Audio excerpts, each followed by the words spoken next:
नमस्कार, सत श्री अकाल, आदाब, जय हिंद। मैं राजा दत्त आप सभी का स्वागत करता हूँ शकुंतलम म्यूजिक हाउस के इस ऑनलाइन प्लेटफॉर्म में। आप सभी का बहुत बहुत स्वागत है हमारे इस ऑनलाइन प्लेटफॉर्म में शकुंतलम म्यूजिक हाउस के। एक बार सभी लोग जो इस समय इस क्लास में उपस्थित हैं मेरे को ये बताएंगे कि क्या आवाज में आज कोई दिक्कत तो नहीं आ रही, किसी तरीके का कोई टेक्निकल इशू तो आप लोगों को फेस नहीं करना पड़ रहा। सपना स्वामी जी कह रही हैं नमस्ते। सपना जी, बहुत बहुत स्वागत है आपका इस क्लास में। मैं भी एक बार सुन लेता हूँ, चेक कर लेता हूँ कि आवाज साफ है या नहीं। स्वागत है आपका इस क्लास में। जी, तो बढ़ते हैं हम इसी के साथ अपने आज के क्वेश्चंस के सेशन की तरफ। आ जाते हैं उसी पड़ाव पे, यूपी टीजीटी पीजीटी की तैयारी पे, केएसपीआरटी की तैयारी पे। यूपी टीजीटी पीजीटी के फॉर्म्स अभी तक चल रहे हैं, 15 तारीख तक चलेंगे। अगर आप लोगों ने भर दिए हैं तो बहुत अच्छी बात है, जिसने नहीं भरे हैं वो जाके किसी भी समय भर सकता है। पीजीटी में कन्याओं के लिए यानी बालिका वर्ग में जॉब्स निकली हैं, और टीजीटी में बालक वर्ग में भी अच्छी जॉब्स निकली हुई हैं म्यूजिक टीचर के लिए। आप देख सकते हैं उससे रिलेटेड चीजें। आवाज सही नहीं आ रही? आवाज तो बिल्कुल क्लीन होनी चाहिए, बिल्कुल क्लियर होनी चाहिए।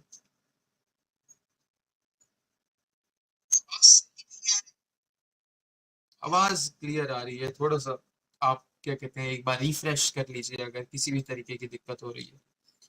आ जाते हैं क्लास की तरफ। एक बार मैं फिर से बता देता हूँ, आप सभी इस समय जुड़े हुए हैं शकुंतला म्यूजिक हाउस के इस ऑनलाइन प्लेटफॉर्म के साथ, जहां पे हम तैयारी करते हैं यूपी टीजीटी पीजीटी की किसी भी तरीके के। आप अगर म्यूजिक एग्जाम देने जा रहे हैं, D triple S B NVS NET JRF या यूपी टीजीटी पीजीटी या फिर केवीएस पीआरटी, तो उसमें किस तरीके के प्रश्न आते हैं ये हम देखते हैं। साथ साथ उन प्रश्नों से रिलेटेड थ्योरी के बारे में भी डिस्कशन करते हैं। साथ साथ उन प्रश्नों से रिलेटेड थ्योरी के बारे में भी उसी के साथ हम डिस्कशन करते हैं।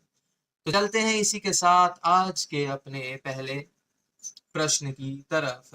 अनु किरण जी कह रहे हैं good afternoon. Good afternoon Anu ji. I am Swastik. Only one day gamer कह रहे हैं आई एम स्वास्तिक। तो स्वास्तिक जी, आपका बहुत बहुत स्वागत है शकुंतला म्यूजिक हाउस में। एक ताल और चार ताल में कितनी मात्राएं होती हैं? बहुत सिंपल, बहुत आसान, बहुत सुलझा हुआ प्रश्न। पहला प्रश्न यानी first question is trying to ask that एक ताल और चार ताल में कितनी मात्राएं होती है, यानी how many beats are there in एक ताल एंड चार ताल। The counting, we are talking about the counting. कितनी मात्राएं होती हैं? क्या 5, क्या 8, क्या 10, क्या 12?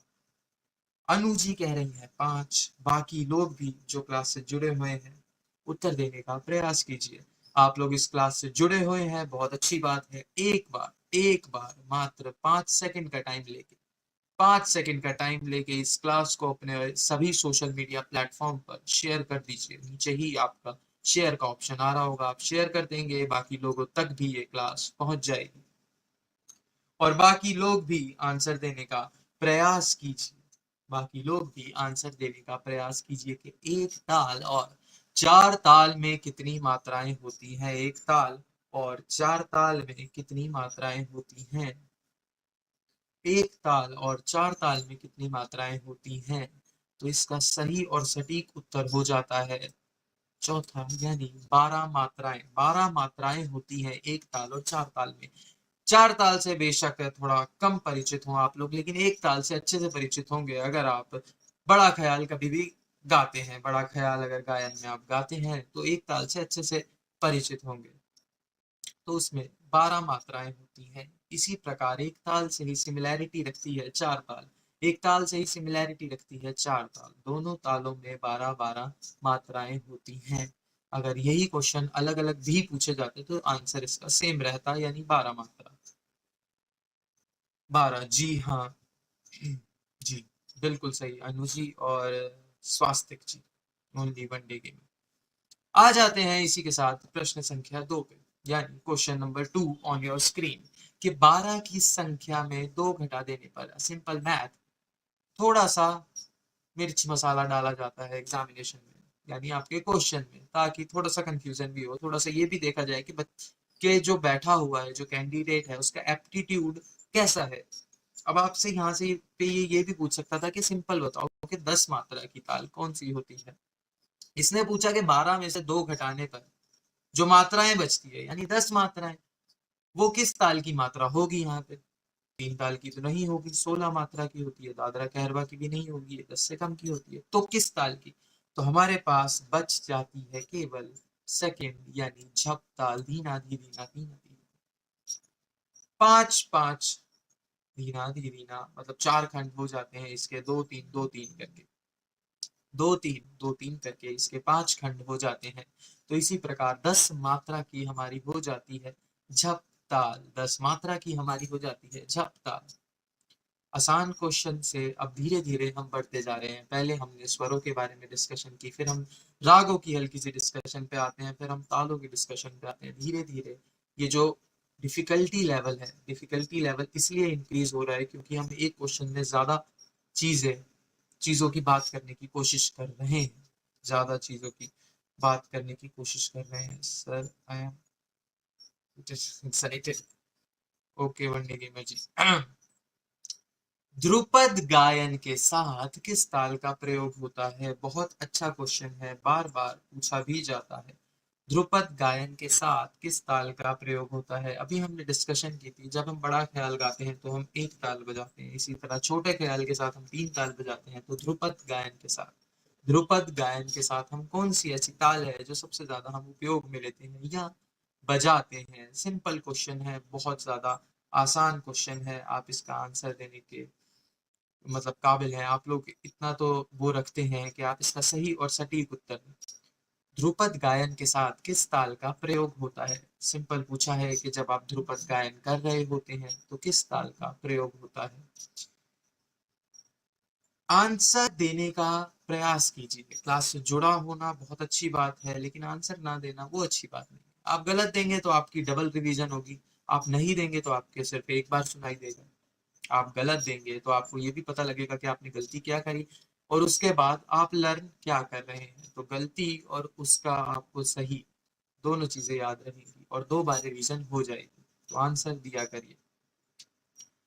ध्रुपद गायन के साथ किस ताल का प्रयोग होता है। ध्रुपद गायन के साथ कौन सी ताल का प्रयोग होता है। तो इसका बिल्कुल सही और सटीक आंसर हो जाता है 4 ताल। 4 ताल यानी 1। जी हाँ, ओनली वन डे गेमर ने बिल्कुल सही आंसर दिया है।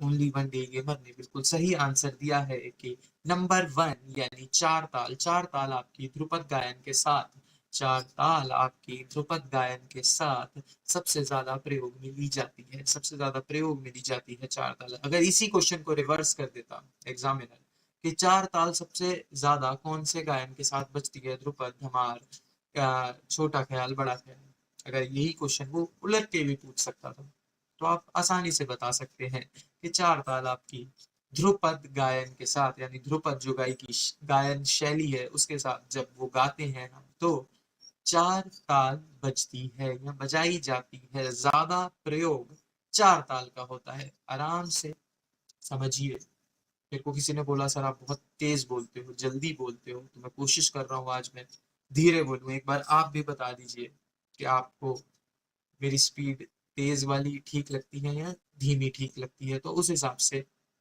मैनेज कर लिया जाए। तो ध्रुपद गायन के साथ 4 ताल का सबसे ज्यादा प्रयोग होता है। आ जाते हैं इसी के साथ अपने चौथे सवाल पे।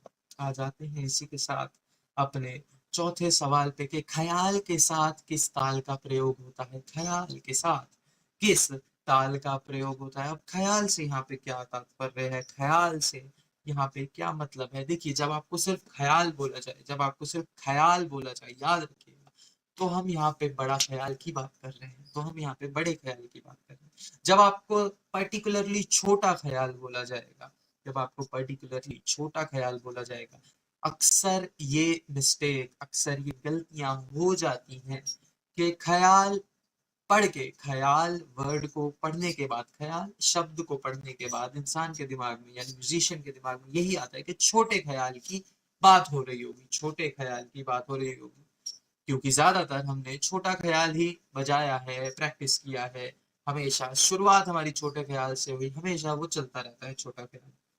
तो छोटा ख्याल नहीं होता है, याद रखिएगा, जब सिर्फ ख्याल बोला जाए तो वो हो जाता है बड़ा ख्याल, तो वो हो जाता है बड़ा ख्याल, जो लंबी बंदिश आप गाते हैं। तो बड़े ख्याल के बारे में हम ऑलरेडी डिस्कस कर चुके हैं कि बड़े ख्याल के साथ कौन सी ताल बजती है, बात की जाए कौन सी ताल बजती है, तो आंसर आना शुरू हो गए हैं। ओनली वन डे गेमर बिल्कुल सही और सटीक उत्तर दे चुके हैं। एक ताल की बात की जाए, एक ताल की बात की जाए तो वो 12 मात्रा की ताल होती है। 12 मात्रा की ताल एक ताल, 12 मात्रा की दूसरी ताल चार ताल। चार ताल किसके साथ बजती है? ध्रुपद गायकी के साथ। एक ताल किसके साथ बजती है? ख्याल के साथ। ख्याल मत माने बड़ा ख्याल, ख्याल माने बड़ा ख्याल, तो बड़े ख्याल के साथ आपकी एक ताल और ध्रुपद गायकी के साथ आपकी चार ताल, और दोनों ताले आपकी 12-12 मात्रा की हो जाती है। जी हाँ, अनु जी का भी बिल्कुल सही और सटीक उत्तर है। क्लास से बच्चे जुड़े हुए हैं, कोशिश करिए उत्तर देने की। केवल जुड़ना आपका पर्पस नहीं होना चाहिए, उत्तर देना भी आपका एक मोटिव होना चाहिए। आ जाते हैं पांचवें सवाल पे, यानी fifth question of the day. इनमें से कौन सा राग सुबह गाया जाता है? बहुत बहुत बहुत आसान सवाल है, मेरे को लगता है सभी इससे चिर परिचित होंगे, इस राग से जो सुबह के समय में गाया जाता है, यानी उठने के बाद जो राग गाया जाता है, इनमें से वो कौन सा राग है जो सुबह के समय यानी सुबह के पहर में गाया जाता है? क्या वो भैरव है? क्या वो बिहाग है? क्या वो यमन है? क्या वो काफी है? भैरव, बिहाग, यमन या काफी में से ओनली वन डे गेमर कह रहे हैं शी वाज चीट। कोई नहीं, एक प्रश्न का सही आंसर जो है वो वही रहेगा, चाहे वो कोई भी बाद में दे या चाहे वो पहले दे। इतना टेंशन लेने की जरूरत नहीं है कमेंट सेक्शन में आप लोगों को, बिल्कुल भी कोई यहाँ पे चीटिंग नहीं चल रही, यहाँ से सिलेक्शन नहीं होगा, सिलेक्शन आपका एग्जाम से होगा। आंसर देने का प्रयास कीजिए कि भैरव, बिहाग, यमन और काफी, इनमें से कौन सा राग सुबह गाया जाता है? आंसर आना शुरू हो गए हैं। भैरव, अनुजी कह रही है वन, और अंकिता जी कह रही हैं भैरव। बिल्कुल सही और सटीक उत्तर है भैरव। आंसर इसका ए ऑप्शन आपका एब्सोल्युटली करेक्ट है, ए ऑप्शन आपका एब्सोल्युटली करेक्ट है। भैरव इसका बिल्कुल सही आंसर हो जाता है। भैरव की बात की जाए तो इसका थाट भी भैरव है, भैरव ही है, यानी इसका जनक, यानी इसका पिता, यानी इसका थाट भी भैरव ही है। रे और धा इसमें कोमल प्रयोग होते हैं, रे और धा इसमें कोमल प्रयोग होते हैं। भैरव सुबह गाने वाला राग है। अक्सर जो बंदिश आप लोगों ने इसकी सुनी होगी वो यही रही होगी कि जागो मोहन प्यारे, जागो मोहन प्यारे। तो यही बंदिश आपने हमेशा से, इसकी काफी समय से चलती आई है। आपने कुछ अलग भी करी होगी तो बताइएगा जरूर। बहुत बहुत धन्यवाद सनी नागर जी, जन्मदिन विश करने के लिए। वनडे गेमर का भी बहुत बहुत धन्यवाद। जी हाँ, भैरव इसका सही और सटीक उत्तर हो जाता है, भैरव इसका बिल्कुल सही उत्तर है हमारे क्वेश्चन नंबर 5 का। आप सभी को मैं बता दूं, आप इस समय जुड़े हुए हैं शकुंतला म्यूजिक हाउस के इस ऑनलाइन प्लेटफॉर्म से। ये बताना जरूरी होता है क्योंकि हो सकता है कोई आपके बीच नया हो, कोई आपके बीच ऐसा हो जो संगीत सीखने में रुचि रखता हो, उत्सुक हो संगीत सीखने के लिए। तो आप इस समय शकुंतला म्यूजिक हाउस के प्लेटफॉर्म पे जुड़े हुए हैं, जहाँ इस समय तो हम डिस्कस कर रहे हैं थ्योरी। इस समय हम डिस्कस कर रहे हैं थ्योरी। अगर आप टीचर बनना चाहते हैं और थ्योरी की तैयारी कर रहे हैं, थ्योरी के एग्जाम की तैयारी कर रहे हैं, तो ये क्लास बिल्कुल सही जगह है जहाँ पे आप हैं। और अगर आप म्यूजिक के प्रैक्टिकल में इंटरेस्ट रखते हैं, सीखना चाहते हैं, अलग अलग इंस्ट्रूमेंट्स के बारे में रुचि रखते हैं, जानना चाहते हैं संगीत के बारे में, गाना सीखना चाहते हैं, अक्सर गुनगुनाते हैं, कभी वॉशरूम में, कभी अकेले बैठे होके कमरे में अपने कान में लीड लगाने के बाद आप गाना गाते रहते हैं साथ में, तो ऐसा लगता है कि हाँ यार, मेरे को भी गाना गाना चाहिए। तो आप बिल्कुल सही प्लेटफॉर्म पे जुड़े हैं। नीचे डिस्क्रिप्शन में आपको नंबर मिल ही जाएंगे। क्लास के नीचे भी एक पट्टी पे नंबर लिखा हुआ है। आप किसी भी समय हमसे कांटेक्ट कर सकते हैं। किसी भी तरीके का गायन, फोक या फिर कोई भी संगीत का इंस्ट्रूमेंट आपको सीखना हो, कभी भी निश्चिंत होकर आप हमसे कांटेक्ट कर सकते हैं। शकुंतला म्यूजिक हाउस आपको ऑनलाइन और ऑफलाइन दोनों तरीके की कोचिंग प्रोवाइड करता है। Happy birthday, happy birthday, happy birthday. बहुत बहुत धन्यवाद सर। यूपी वाला एमए म्यूजिक वाले भर सकते हैं क्या? जी हाँ, एमए म्यूजिक वाले भर सकते हैं। और साथ में लिस्ट दी हुई है डिप्लोमास की, साथ में लिस्ट दी हुई है डिप्लोमास और डिग्रीज की, जिसमें आपका प्रभाकर, अगर आपने संगीत प्रभाकर कर रखा है प्रयाग संगीत समिति से, तो आप इसे भर सकते हैं। भातखंडे यूनिवर्सिटी की भी क्वालिफिकेशन है। अलग अलग क्वालिफिकेशन है। अगर आप लोग कहेंगे तो एक बार कमेंट सेक्शन में लिख दीजिएगा, जब नीचे जो ऑफलाइन कमेंट सेक्शन होता है क्लास जब खत्म होगी उसके बाद, कि आपको इन इन चीजों की इन्फॉर्मेशन चाहिए, सारी इन्फॉर्मेशन आपको वहीं पे रिटर्न में प्रोवाइड कर दी जाएगी। क्या क्या आपके एलिजिबिलिटी क्राइटेरिया होने चाहिए, कहाँ से होने चाहिए, सब कुछ आपको वहीं प्रोवाइड कर दिया जाएगा। राज, अनुजी, अंकिता जी, बहुत बहुत धन्यवाद आप सभी का जन्मदिन विश करने के लिए। आगे आ जाते हैं अपने सवाल पे। भैरव, बिल्कुल सही आंसर था हमारा। छठा सवाल हमारा यानी क्वेश्चन नंबर 6 हमारा हो जाता है, इनमें से किस राग में गा और नी कोमल लगते हैं? ध्यान से देखिए, गा और नी कोमल कौन से राग में होते हैं? क्या यमन, क्या बिलावल, क्या बिहार, क्या काफी?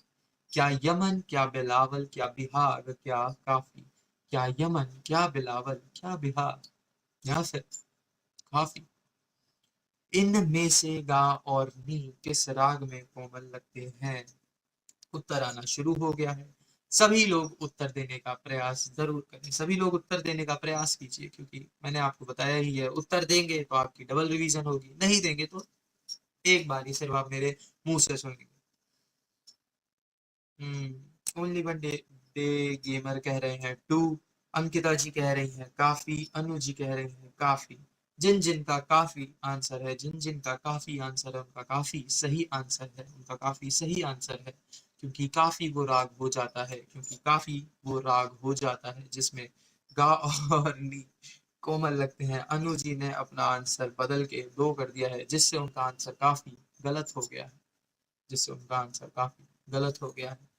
तो जिस जिसका आंसर काफी था उनका बिल्कुल सही आंसर था, यानी option number 4 is the correct answer. Option number 4 is the correct answer of this question number 6। काफी वो राग है जिसमें गा और नी कोमल होते हैं, जिसमें गा और नी कोमल होते हैं, जिसमें गा और नी कोमल होते हैं। बार बार रियाज करा करिए, बोला करिए साथ में मेरे। अगर आवाज आप सुन रहे हैं, इसे दोहराया करिए अपने माइंड में बार बार। रिपीटिशन में जब आप चीजों को करेंगे तो आपको वो याद होना शुरू हो जाएंगे। याद होना ऐसे शुरू हो जाएंगे कि आप उसे भुला नहीं पाएंगे। जब एक चीज बहुत रेगुलर हो आपकी लाइफ में, रिपीटेटिवली चलती है, तो उसे भुलाना बहुत मुश्किल हो जाता है, तो उसे भुलाना बहुत मुश्किल हो जाता है।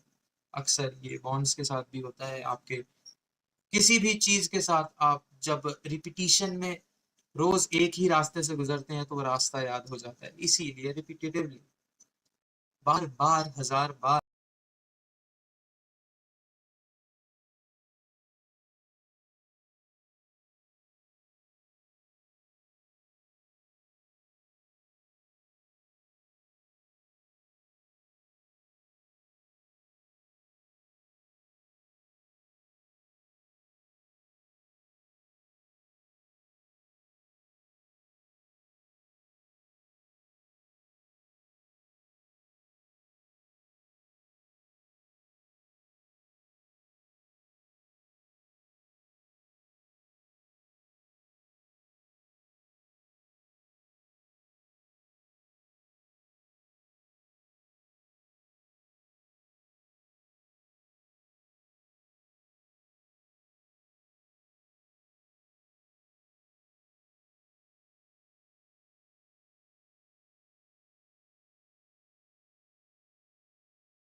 माफ कीजिएगा, थोड़ा सा इंटरनेट इशू हो गया था क्लास के बीच में।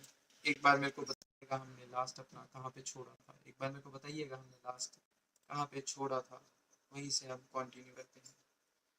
Where is the sir? Sir आ गए हैं वापस, परेशान मत होइए sir. Your YouTube sir, your video is not showing.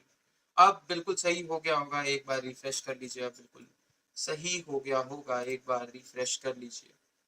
Connection error आ गया था हल्का सा, उस वजह से वीडियो पॉज हो गई थी। क्वेश्चन नंबर 6, जी हाँ, तो क्वेश्चन नंबर 6 हमारा था, इनमें से किस राग में गा और नी स्वर कोमल लगते हैं? इनमें से किस राग में गा और नी स्वर कोमल लगते हैं? यमन, बिलावल, बिहाग या काफी? यमन, बिलावल, बिहाग या काफी? तो काफी इसका बिल्कुल सही आंसर है।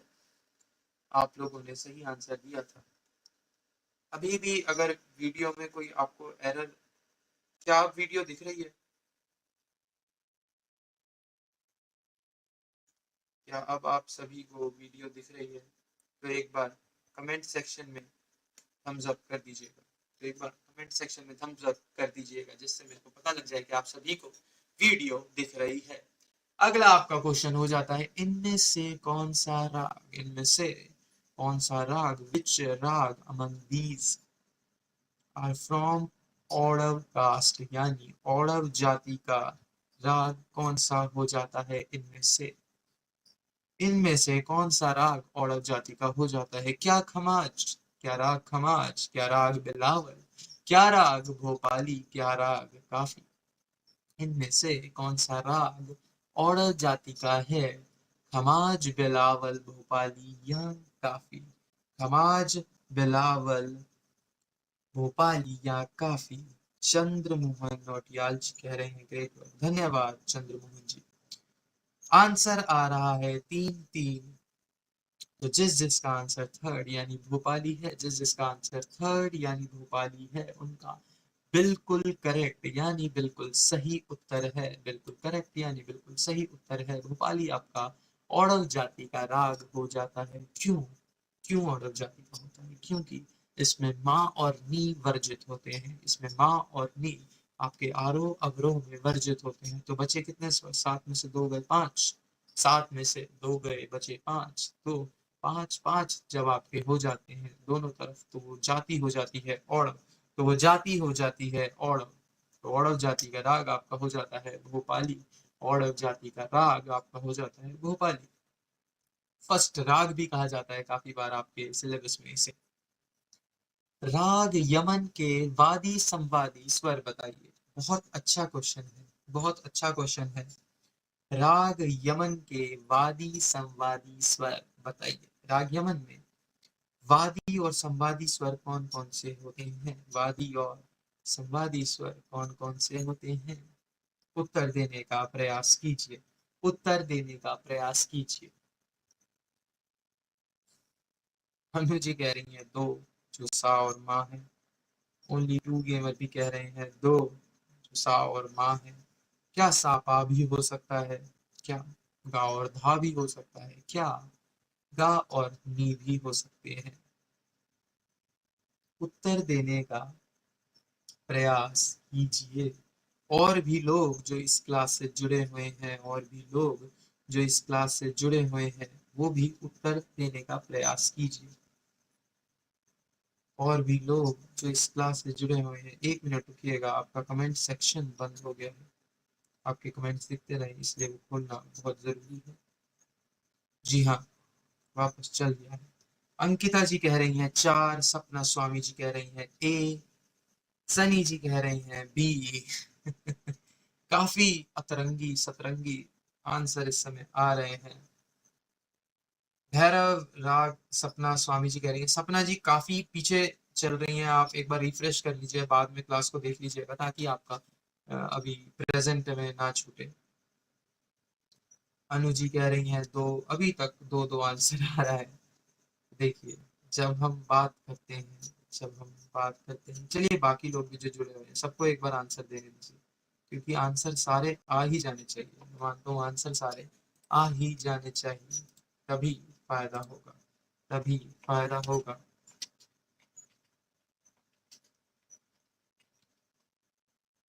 बाकियों के आंसर आ रहे हैं गा, वादी, मी, संवादी। चलिए एक और आंसर आया, ए, बी और डी हमारा हो चुका है आंसर में। अब रह गया है केवल सी। तो कोई हमें ऐसा चाहिए जो सी भी बोल दे, कोई हमें ऐसा चाहिए जो सी भी बोल दे। तो देखिए जिस जिसने आंसर ए, बी और सी किया है उनके आंसर गलत है। जिस जिसने आंसर ए, बी और सी करा है उनके आंसर बिल्कुल गलत है। अंकिता जी का बिल्कुल सही आंसर था, गा हमारा हो जाता है यमन का वादी और नी हमारा हो जाता है संवादी। गा हो जाता है वादी और नी हो जाता है संवादी। जिस जिसका गलत आंसर था याद रखिए, याद रखिए, सा और पा नहीं होगा, सा और मा नहीं होगा, गा और धा नहीं होगा। सही और सटीक उत्तर हो जाएगा गा और नी। गा और नी आपका बिल्कुल सही आंसर है। अगर यमन के बारे में आपसे पूछा जाए वादी क्या है, तो वादी हो जाता है गा। संवादी पूछा जाए तो संवादी हो जाता है नी। जी हाँ, बिल्कुल सही। आ जाते हैं अपने लास्ट सेकंड क्वेश्चन की तरफ। लास्ट सेकंड, जी हाँ। राग बिहाग का गायन समय क्या है? बहुत अच्छा, बहुत बहुत बहुत अच्छा क्वेश्चन है। राग बिहाग के बारे में काफी कुछ पूछा जाता है, बार बार पूछा जाता है। सबसे ज्यादा पूछे जाने वाले राग में राग बिहाग रहा है, राग आसावरी रहा है, और राग भैरव के बारे में काफी बार ये पूछा जाता है कि किस समय गाने वाला राग है। समय से रिलेटेड आपके मिनिमम टू मिनिमम मान के चलिए 4 से 5 क्वेश्चन आपके आ ही जाते हैं रागों के बारे में। उत्तर आ रहा है 4।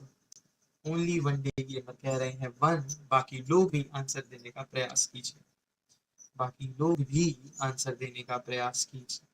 देखिए, राग बिहाग की जब हम बात करेंगे, राग बिहाग की जब हम बात करेंगे तो रात्रि का दूसरा पहर, रात्रि का दूसरा पहर हो जाता है इसका सही उत्तर, हो जाता है इसका सही और सटीक उत्तर। तो यहाँ पे पहर के बारे में तो डिस्कशन नहीं है ऑप्शंस में, तो हम रात्रि इसका करेक्ट और सही आंसर होगा। अच्छा हाँ, रात्रि का प्रथम पहर, माफ कीजिएगा, रात्रि का प्रथम पहर, जी हाँ, रात्रि का प्रथम पहर। पहर के बारे में भी अलग अलग ऑप्शंस में अगर दिया होगा तो उस हिसाब से आपको लगाना पड़ेगा। रात्रि का प्रथम पहर आपका सही उत्तर हो जाता है। तो राग बिहाग के बारे में आपसे पूछा जाए तो प्रथम है। इसी आंसर, इसी क्वेश्चन को उलट दिया जाता, पूछ लिया जाता वो कौन सा राग है जो रात्रि के समय गाया जाता है, और उसमें बिहाग दे दिया जाता, उसमें भैरव दे दिया जाता, उसमें भूपाली दे दिया जाता, और एक राग और कोई दे दिया जाता जो सुबह या दोपहर का होता, तो आप उसके में लगा सकते थे कि राग बिहाग, राग बिहाग। या सुबह का जैसे अभी पूछा था तो राग भैरव। जी हाँ, देखिए, आंसर को डिस्क्रिप्टिव रखिए जिस तरह अंकिता शर्मा जी रख रही हैं। आंसर को डिस्क्रिप्टिव रखिए, यानी अगर आप सोच रहे हैं कि इस पर्टिकुलर क्वेश्चन का आंसर हमारा ए या फिर बी या फिर सी या फिर डी होगा, तो आप किस हिसाब से वो आंसर दे रहे हैं, किस हिसाब से वो आंसर दे रहे हैं, वो भी बताने का प्रयास कीजिए, वो भी बताने का प्रयास कीजिए। थोड़ा खुल के आंसर को बताएंगे तो आपकी नॉलेज और पक्की होगी, तो आपकी नॉलेज और पक्की होगी। राग भैरव में कौन कौन से स्वर कोमल लगते हैं? राग भैरव में कौन कौन से स्वर कोमल लगते हैं? बहुत अच्छा क्वेश्चन है, बहुत इजी क्वेश्चन है। आप सभी इसका आंसर अच्छे से जानते होंगे और आपने देना शुरू कर दिया है, क्योंकि अभी थोड़ी देर पहले ही इसी क्लास में डिस्कशन कर चुके हैं इस बारे में। तो जिस जिसका आंसर 3 यानी रे और धा आ रहा है, जिस जिसका आंसर 3 यानी रे और धा आ रहा है, उनका बिल्कुल सही और सटीक आंसर है राग भैरव। राग भैरव में रे और धा कोमल लगते हैं। जी हाँ, अनु जी, वनडे गेमर जी, अंकिता जी, बहुत अच्छा परफॉर्म कर रहे हैं आप लोग। रे और धा बिल्कुल सही आंसर हो जाता है। इसी तरह परफॉर्म करते रहेंगे तो आप एक अच्छी जॉब पा सकते हैं टीचर की, अच्छी जॉब पा सकते हैं टीचर की। बहुत, देखिए, कंपटीशन की बात की जाए, कंपटीशन होता है, लेकिन अगर आपकी तैयारी इस तरीके से डिस्क्रिप्टिव होगी, अगर आपकी तैयारी बार बार रिपीटिशन में हुई है, तो आपसे वो कोई चीज छीन ही नहीं सकता। आपकी पोस्ट, आपकी सीट कोई छीन ही नहीं सकता। तो इसीलिए रिपीटिशन में बार बार, हजार बार प्रैक्टिस करना है, सुनना है और लर्न कर लेना है। वहां पे जाके बस हमें टिक करना होता है। आ जाते हैं क्वेश्चन अपने आज के आखिरी क्वेश्चन की तरफ, यानी जो 11वां प्रश्न है कि राग भैरवी में कौन कौन से स्वर कोमल लगते हैं? those notes which are minor in Rag Bhairavi. वो कौन कौन से नोट्स हैं जो राग भैरवी में कोमल हो जाते हैं। रे और धा कोमल होता है सर भैरव में, क्योंकि ये प्रातःकालीन राग है जो कि सुबह 4 से 7 में बजाया जाता है। बिल्कुल सही, बिल्कुल सही। अब देखिए ऑप्शन कितना अच्छा है। मान लीजिए जस्ट सोच लेते हैं कि भाई माइंड से स्किप हो गया, भैरवी राग में कौन कौन से कोमल लगते थे, माइंड से स्किप हो गया, अब क्या करें। काफी बार ऑप्शन आपकी मदद कर देते हैं। वो कहते हैं अरे आप भूल गए, कोई नहीं, हम है ना, हम है ना। जैसे हम कहते हैं कि हम हैं, शकुंतला म्यूजिक हाउस है। आपके लिए संगीत से रिलेटेड कोई भी क्वायरी हो, हम हैं, शकुंतलम म्यूजिक हाउस हमेशा आपके लिए है। इसी तरह ऑप्शंस आपसे कह रहे हैं कि हम हैं, देखिए कैसे बात की गई है कोमल स्वर की। पहले ही ऑप्शन में सा लिख दिया तो भैया सा तो कोमल होता ही नहीं है, तो ये ऑप्शन ही गलत हो गया। रे गा मा पा, मा लिख दिया, अब मा तो कोमल होता ही नहीं है, ये भी ऑप्शन गलत हो गया। रे गा धा नी, इसको चलिए रखे साइड में, थोड़ा सा सोचने वाला है। दो ऑप्शन बचे हैं, रे गा पा धा, पा लिख दिया, अब पा भी कोमल नहीं होता। तो आपका ना सा कोमल होता है, ना मा कोमल होता है, ना पा कोमल होता है। तो जो ऑप्शन बचा वही करेक्ट आंसर है। तो रे गा धा नी आपका बिल्कुल सही और सटीक आंसर है। ऑलरेडी आपने सही आंसर दे दिए हैं। 333, जिसका 33 था उसका गलत था। अंशवी चौधरी, ओनली वन गेमर, और सनी नागर जी का गलत आंसर था। कोशिश करा करिए, कोई नहीं, होता है, होता है। क्योंकि पा था, देखिए वहां पे पा लिखा हुआ था, तो इसलिए वो आपका उत्तर गलत हो जाता है। वहां पा लिखा हुआ था इसलिए वो आपका उत्तर गलत हो जाता है। तो रे गा धा नी इसका बिल्कुल सही है। यानी 4 स्वर हमारे जो कोमल हो सकते हैं, चारों के चारों आपके राग भैरवी में कोमल है। आ जाते हैं आज की लास्ट स्लाइड की तरफ। Last slide of the day is always a thought according to music, like related to music. Music is the best solution to any problem. Music is the best solution to any problem. परेशान है, कुछ काम नहीं हो रहा है, कुछ पढ़ाई नहीं हो रही, थोड़ा सा रेस्ट लेके संगीत सुन लीजिए, म्यूजिक सुन लीजिए। वो जैसे ऑल इज वेल, क्या नाम है, 3 इडियट्स मूवी है ना, जैसे उसमें आमिर खान कहते हैं ऑल इज वेल बोलो, ऑल इज वेल बोलो। तो कहता है इससे सॉल्यूशन तो नहीं मिलेगा, लेकिन उस क्या कहते हैं, आपकी समस्या से लड़ने की आपको ताकत मिल जाएगी। तो इसी तरह म्यूजिक आपका हेड क्लियर कर देता है, सॉल्यूशन से लड़ने की, सॉल्यूशन निकालने की ताकत मिल जाती है।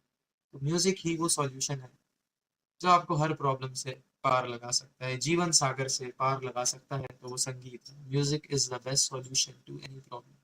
Music is the best solution to any problem. इसी के साथ, इसी के साथ बहुत अच्छा लगा आप सभी के साथ जुड़ के, बहुत अच्छा लगा आप सभी के साथ जुड़ के। आप सभी का तहे दिल से धन्यवाद मेरे साथ इस क्लास में जुड़ने का, क्योंकि आपके लिए हम ये तैयार करके आते हैं और आप हमें जुड़ के ये सम्मान देते हैं। इसके लिए बहुत बहुत धन्यवाद, दिल से धन्यवाद। क्लास को शेयर करा करिए, लाइक कर दिया करिए। चैनल पे नए हैं, चैनल को सब्सक्राइब करिए, अपने दोस्तों यारों से सब्सक्राइब करवाइए। जितना ज़्यादा सब्सक्राइब करेंगे उतने अच्छे लेवल पे ये क्लास और लोगों तक पहुंचेगी। जितनी ज़्यादा ऑडियंस रहेगी उतना ज़्यादा कंपटीशन रहेगा, पहले सही आंसर कौन देता है। जो पहले आंसर सही देता रहेगा, पहले जॉब उसी की लगेगी, पहले जॉब उसी की लगेगी। क्योंकि आपको एक्यूरेसी बढ़ेगी, आपको एक्यूरेसी आपकी बढ़ती रहेगी। जितनी एक्यूरेसी ज्यादा होगी उतना आप टाइम बचा पाएंगे उन क्वेश्चंस के लिए जो शायद आपको टैकल करने में दिक्कत हो रही हो। तो एक्यूरेसी बढ़ानी है तो आपको इस क्लास को ज्यादा से ज्यादा लोगों तक पहुंचाना है। इसी के साथ, इन शब्दों के साथ मैं विदा लेता हूँ। हैप्पी बर्थडे, हैप्पी बर्थडे कह रहे हैं जो लोग, सभी का बहुत बहुत धन्यवाद। सर एक सॉन्ग प्लीज। चलिए आपको सॉन्ग सुनाया जाएगा कल 1 अप्रैल को। 1 अप्रैल को आपको सुनाया जाएगा सॉन्ग। सॉन्ग सुनने के लिए the minimum required for the minimum requirement for the songs कि इस क्लास को इवेंट बन जाएगा, आपको इवेंट मिल जाएगा। सभी लोगों से शेयर कर देना है और कॉल करके बोलना है कि आज हमारे म्यूजिक वाले सर, हमारे थ्योरी के म्यूजिक वाले सर प्रैक्टिकली एक गाना सुनाएंगे।